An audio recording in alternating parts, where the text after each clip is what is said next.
কোটিপতি হলেন পরিযায়ী শ্রমিক। মাত্র ৩০ টাকায় লটারি কিনে কোটিপতি হলেন বীরভূমের নলহাটির প্রভাত কুমার মাল। অন্য রাজ্যে ড্রাম বিক্রেতার কাজ করতেন তিনি। উনি রাত্রিবেলায় খবর পান ১ কোটি টাকার লটারি প্রাইজ পেয়েছেন। জানিয়েছেন ওই ১ কোটি টাকার লটারি প্রাইজে উনি এবং ওনার পরিবারের আর্থিক সঙ্গতি বৃদ্ধি পাবে। এখন ১ কোটি টাকা দিয়ে এখন বাড়ির আর্থিক অবস্থা খুব খারাপ আছে এবং তাদের বাবা মা দাদার পাশে গিয়ে দাঁড়াবো এবং তাদের করবো এবং নিজের একটা সঠিক জায়গায় দাঁড়াবার চেষ্টা করব।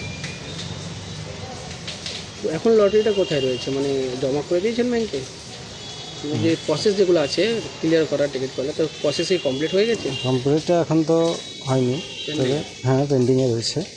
তো যেখান থেকে লটারি নিয়েছেন তারা কি সঙ্গে আছে?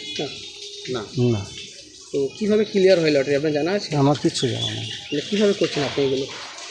এখন এসেছি এখানে প্রশাসনের দ্বারা থেকে, যেটা আমরা সঠিক জায়গায় আসতে পারি এবং সঠিক কাজ পাই, সঠিক সুবিধা পাই। টিকিটটা কোথায় কেটেছিলেন?